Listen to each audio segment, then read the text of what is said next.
Part 4 of respiration, regulation of ventilation. Now, we regulate ventilation by chemoreceptors. And so if you remember our senses lecture, chemoreceptors can bind to chemicals. So in this case here, we're talking about carbon dioxide and hydrogen. There are peripheral chemoreceptors, meaning that these chemoreceptors are on the periphery. And they're going to be located in the carotid and the aortic arteries, in these special cells called glomus cells. And this is where they are located, right in here. Now, they are going to sense partial pressures of gases, and they can also sense pH. Now, central chemoreceptors are going to reside in the central nervous system. And so there are specific neurons in the medulla oblongata that are also chemoreceptors that can bind to carbon dioxide and also hydrogen ions. And this is just a pathway showing that, hey, if we have elevated CO2 and or hydrogen, those items can now be bound to chemoreceptors in the central nervous system and in the peripheral nervous system, which then feeds into the medulla oblongata, the brainstem, where I have respiratory centers in there that are now going to send signals to all the muscles regarding breathing that allows me now to exhale and inhale. Now let's go over the mechanism of these chemoreceptors. So remember, chemoreceptors reside in the central nervous system, and they also reside in the periphery. So here, let's follow this train of thought. We just went on a sprint. And so right now, the partial pressures of carbon dioxide in our blood are elevated. Because they're elevated, we're going to now have that much carbon dioxide traveling in our bloodstream.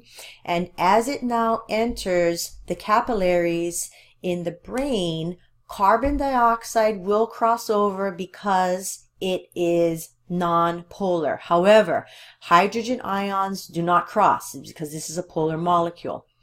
But when carbon dioxide now is immersed in cerebral spinal fluid, this is a lot of water in here, and so it will be converted into carbonic acid. And so in this case, the carbon dioxide and the hydrogen ions can bind to the central chemoreceptor that resides in the medulla oblongata. These control systems, or centers, those neurons are going to now be connected and turn on all of the musculature that's responsible for respiration.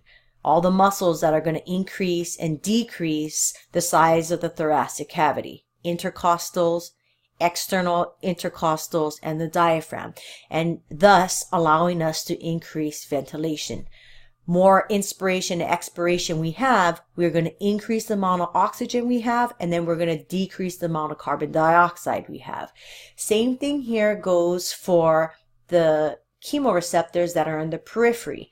Anytime I have an increase of carbon dioxide and thus hydrogen in the plasma, that's going to bind to the peripheral chemoreceptors in those carotid and aortic bodies, and they're going to directly talk to the respiratory control centers in the medulla oblongata, which are then going to talk to the musculature, skeletal musculature that regulates ventilation. Whenever I have a decrease of CO2, that allows me to have less hydrogen is because less of the carbon dioxide and less of the hydrogen is binding to these chemoreceptors, and we're sending less signals to the respiratory centers, therefore decreasing ventilation. Let's go over the mechanism of the central chemoreceptor response.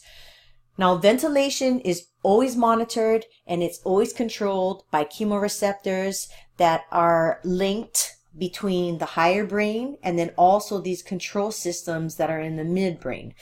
Let's first talk about the DRG. The DRG is the dorsal respiratory group, and it's a bunch of neurons that are grouped up together here that are on the dorsal part of the medulla oblongata.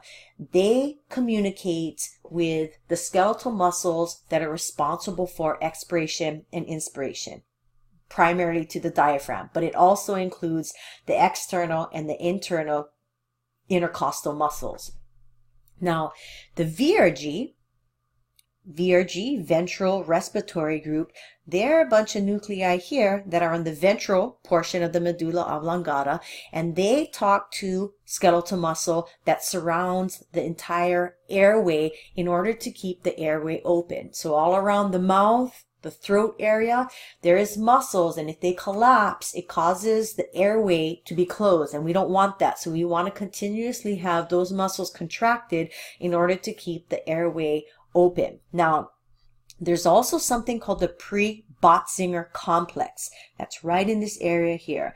The pre-Botzinger cells are pacemaker cells, and they will continuously fire with a specific pace. And in doing so, they will always continuously have the musculature of the airway open. And then also they talk to the DRG in order to set the pace for breathing. And so the rate at which your diaphragm is contracting and relaxing is based on the firing of the pre-Botzinger complex. Now, interestingly, you see another player here in the pons. This is the PRG, the pontine respiratory group. The pontine respiratory group is a middleman, if you will, that connects the higher brain centers with the control centers in the medulla oblongata. And this is why the higher brain can now control how fast or slow that you are now firing these areas, and therefore control your breathing rate. This is why sometimes when you get stress, which is a higher brain function, that you increase breathing rate, is because the higher brain talks to the PRG, and the PRG, the middleman, now sends signals to both the VRG and the DRG, which causes now the cells in here to fire at a faster rate. There's something called obstructive sleep apnea. And so sleep apnea is one way where when you're falling asleep, something's going on with the respiratory system where you stop breathing for a moment in time. And then when your carbon dioxide levels get elevated very fast, you kind of wake up and gasp for breath. And so there's two types. Obstructive sleep apnea is when the airway is blocked, and it gets blocked is because the musculature that is surrounding the airway is relaxed, and the airway becomes obstructed, closed off, and no air can get through. The other way that you can have sleep apnea is because of a central reason, meaning that the brain nuclei in this area are not sending any of the signals. Therefore, you can no longer contract the muscles to keep the airway open, nor can you contract or relax the diaphragm. Now, there are a couple of ways that you can deal with your sleep apnea. The most common treatment is something called CPAP, which means continuous positive airway pressure. And in this case here, you're wearing a mask, and there's a machine that causes you to pressurize the air, causing it to be a little bit higher than the atmospheric air to push the airway open, to keep it open. A lot of individuals don't like the machine that they've told me is because it's uncomfortable and it's hard to sleep when you have a mask on. For central sleep apnea, what's happening here is you stop now having the neurons fire for whatever reason, and the whole airway in here is collapsed, is because the muscles aren't contracting. And so they have a machine now. This is a very new treatment. This just started a couple of years ago. There's a machine similar to a pacemaker in the heart, and what it does is the machine now measures if the patient is breathing or not, and creates a pace where it's going to now give signals to the musculature in the upper airway to allow them to remain contracted so that you can keep the airway open. To sum up, breathing is controlled by the medulla oblongata and the pons.